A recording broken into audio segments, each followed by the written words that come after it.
Capítulo 21. Flutuei pela meia-luz, passando pelos jardins silenciosos cobertos de névoa e pelas janelas turvas da estufa. O único som vinha dos meus sapatos amansando suavemente os cascalhos do caminho.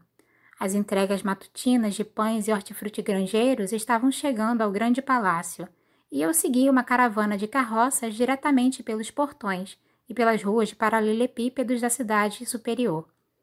Ainda havia alguns farristas perambulando, aproveitando o crepúsculo. Vi duas pessoas em roupas de festa cochilando em um banco de parque. Um grupo de garotas ria e se jogava em uma fonte, suas saias levantadas até os joelhos. Um homem vestindo uma grinalda de papoulas sentou-se no meio-fio, com a cabeça apoiada nas mãos, enquanto uma garota com uma coroa de papel batia de leve em seu ombro. Passei por todos eles sem ser vista ou percebida. Uma garota invisível em um casaco marrom banal. Sabia que estava sendo tola. Os espiões do Apparat poderiam estar à espreita, ou os do Darkling. Eu poderia ser pega e arrastada para algum lugar a qualquer momento. Eu não sei se me importava mais com isso. Precisava continuar andando, encher meus pulmões de ar limpo, tirar a sensação das mãos do Darkling na minha pele. Toquei a cicatriz no meu ombro. Mesmo através do tecido do meu casaco, eu podia sentir as bordas levantadas. A bordo do baleeiro, havia perguntado ao Darkling por que ele deixara seu monstro me morder. Achei que fosse por rancor, para que eu sempre carregasse sua marca. Talvez houvesse mais por trás disso. A visão tinha sido real? Ele estava realmente lá ou era algo que minha mente tinha conjurado? Que parte doentia dentro de mim sonharia com uma coisa assim? Mas eu não queria pensar, só queria andar. Cruzei o canal, os pequenos barcos flutuando na água. De algum lugar embaixo da ponte ouvi um sopro de acordeão. Passei rapidamente pelo portão da entrada e fui para as ruas estreitas e para a desorganização do centro comercial. Ele parecia ainda mais cheio de gente que antes. As pessoas se inclinavam de balcões e lotavam alpendres. Alguns jogavam cartas em mesas improvisadas feitas de caixotes. Outros dormiam apoiando-se uns nos outros. Um casal dançava devagar na varanda de uma taverna ao som de uma música que só eles escutavam. Quando cheguei aos muros da cidade, disse a mim mesma que devia parar, virar e voltar para casa. Quase ri. O pequeno palácio não era realmente meu lar.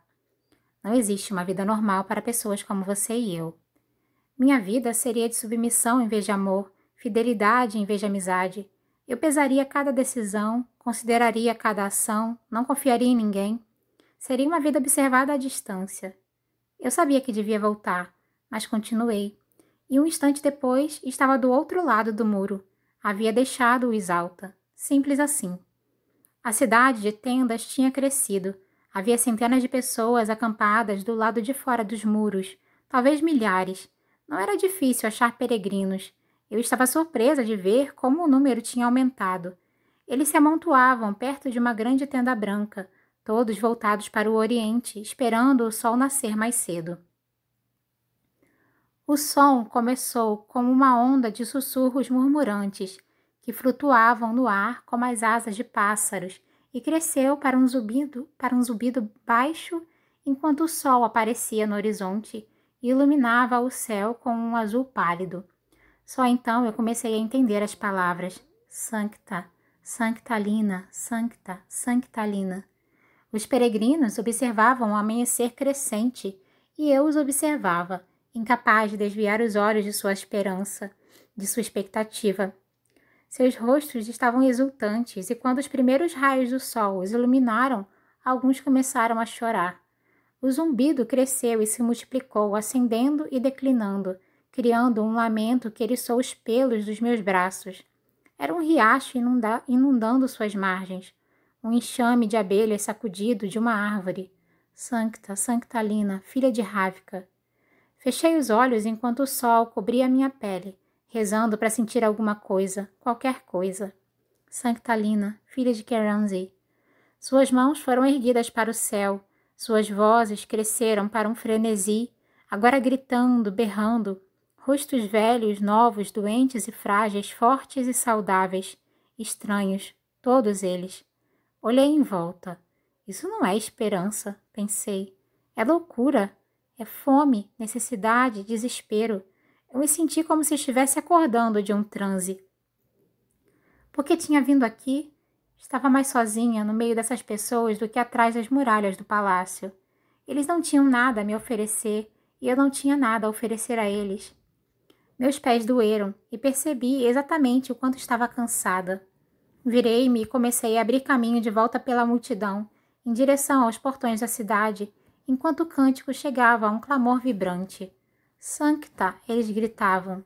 Sol Coroleva, Rebeduva Stouba, filha de 2 moinhos.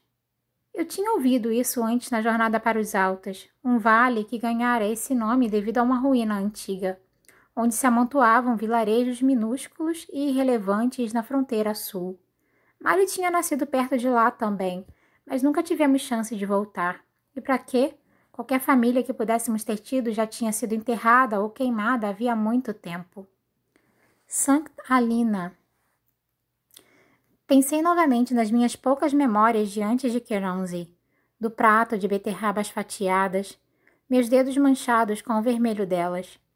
Lembrava-me da estrada de terra vista de cima dos ombros largos de alguém, do balanço dos rabos dos bois, nossas sombras no chão, a mão de alguém apontando para as ruínas dos moinhos, 2 dedos esguios de pedra, desgastados pelo vento, pela chuva e pelo tempo, até virarem espetos nus.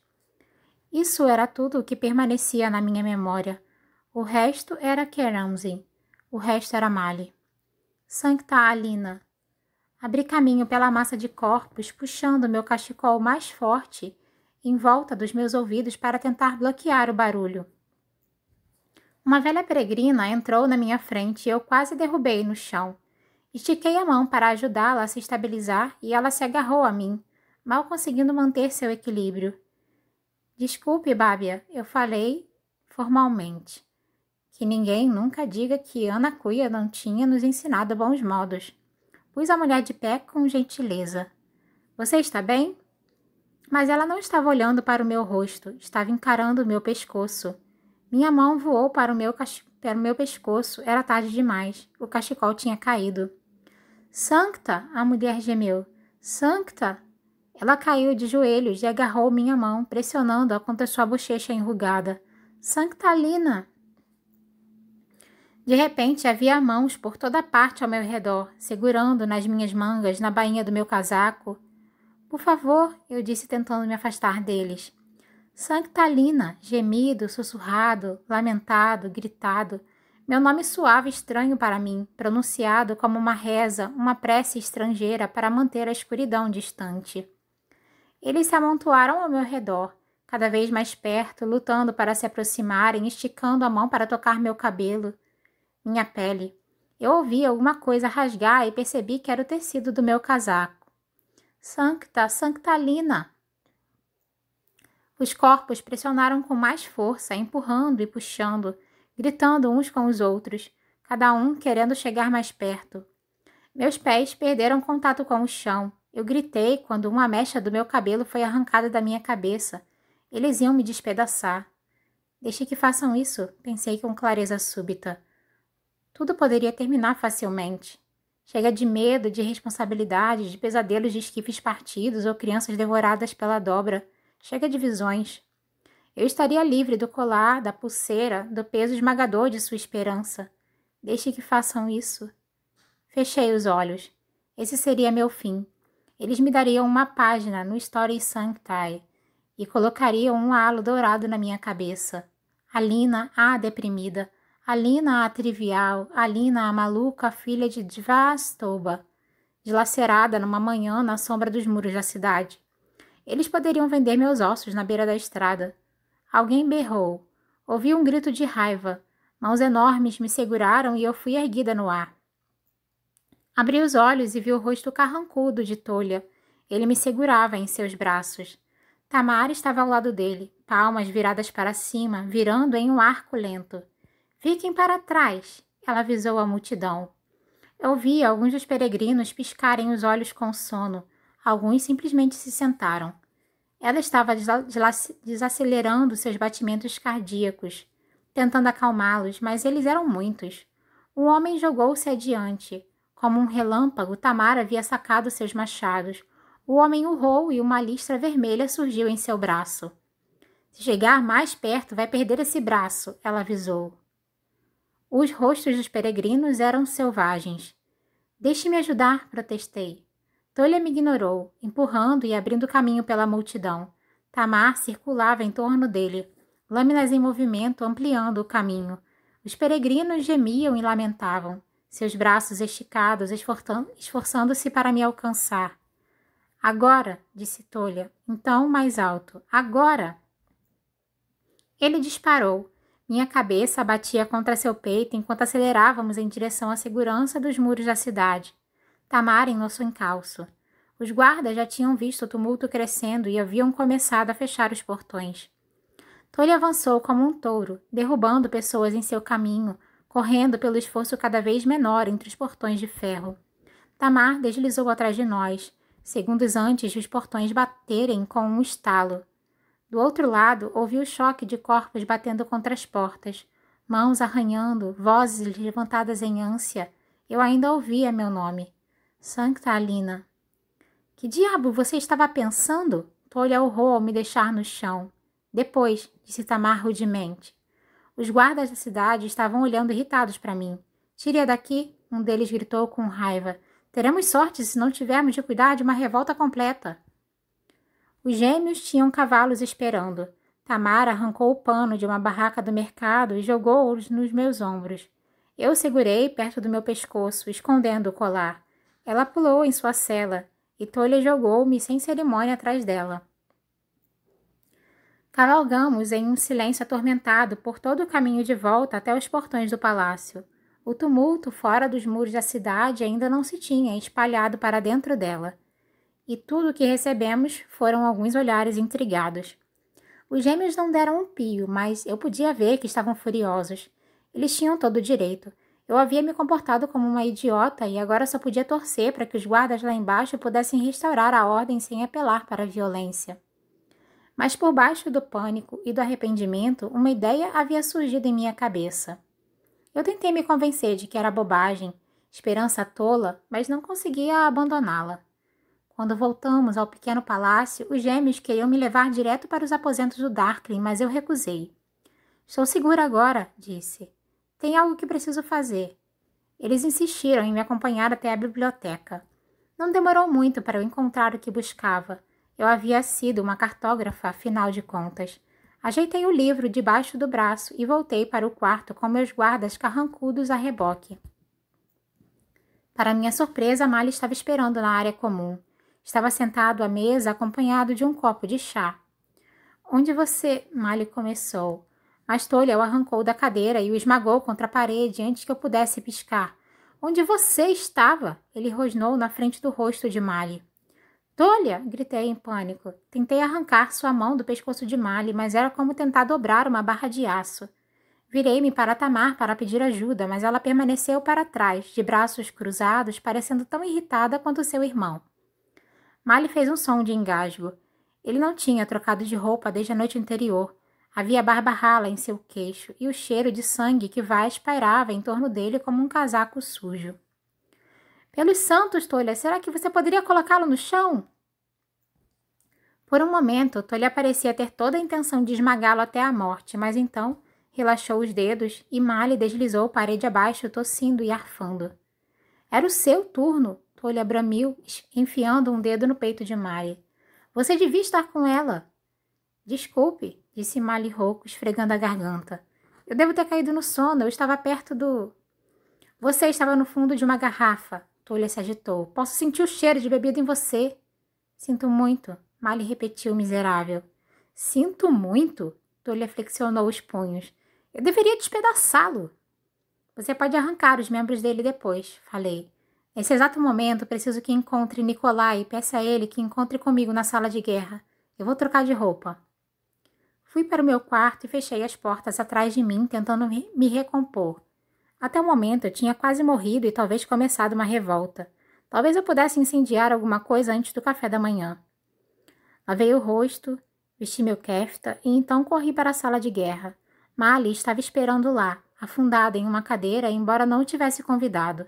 Ele havia trocado de roupa, mas ainda parecia amassado e tinha os olhos vermelhos.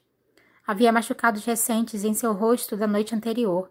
Ele olhou para mim quando entrei sem dizer nada. Será que chegaria um momento em que não doeria mais olhar para ele? Depositei o atlas na mesa comprida e atravessei a sala até o mapa antigo de Ravka que percorria a outra parede. De todos os mapas na sala de guerra, esse era de longe o mais antigo e bonito. Corri os dedos pelas cadeiras elevadas de Sikurzoi, as montanhas que marcavam a fronteira mais ao sul de Ravka com Shu. Então as segui até os sopés ocidentais.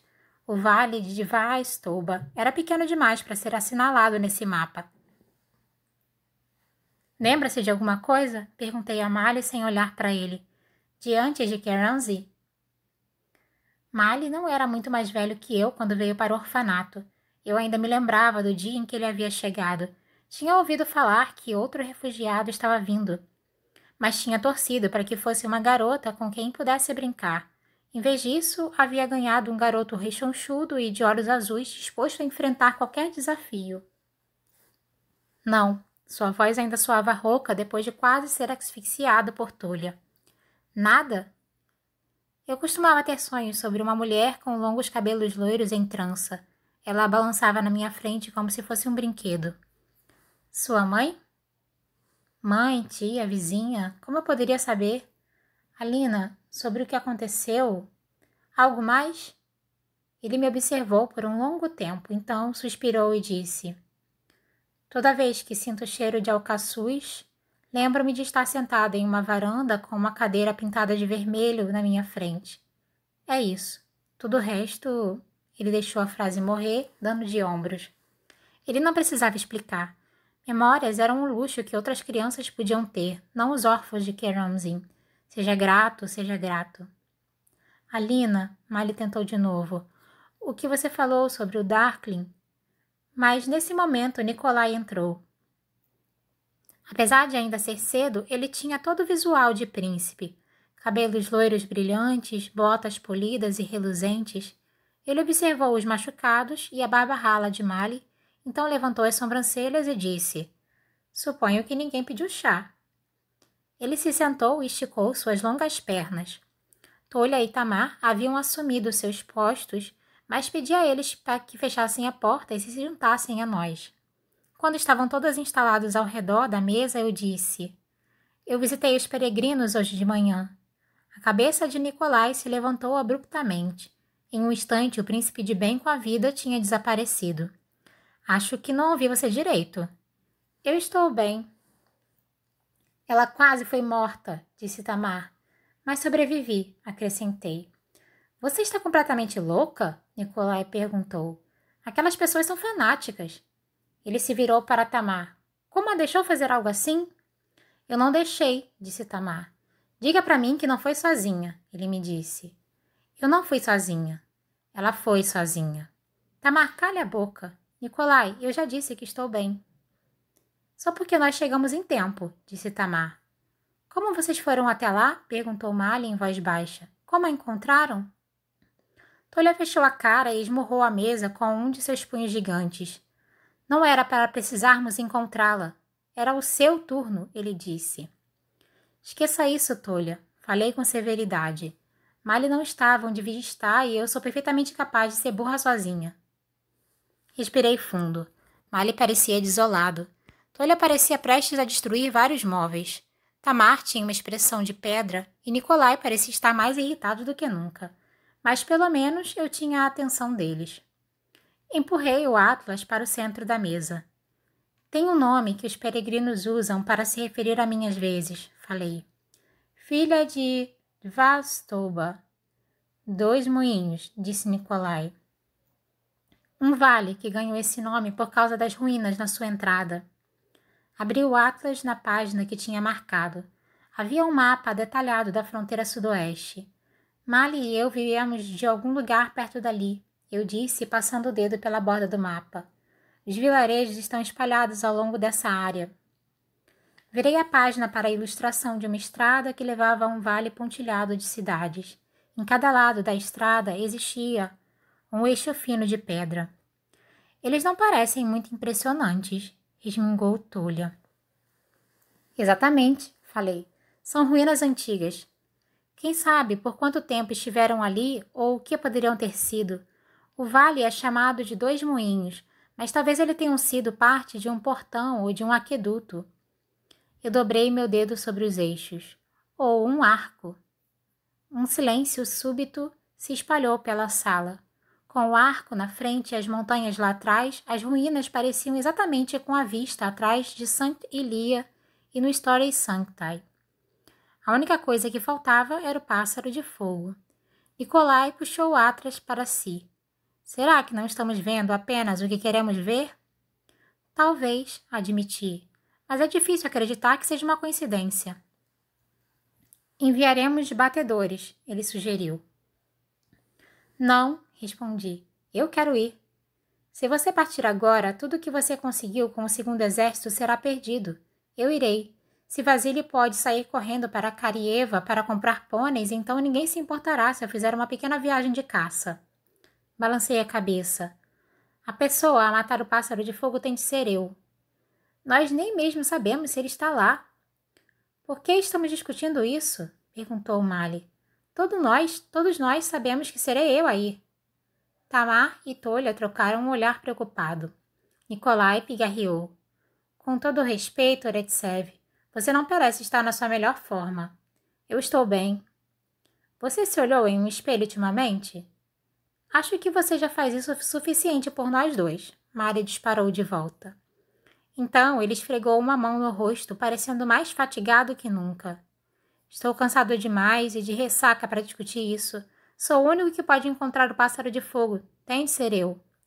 Eu vou com você, falei. Não, disse ele com uma força surpreendente. Eu vou caçá-lo, capturá-lo, vou trazê-lo para você, mas você não vai comigo. É arriscado demais, protestei.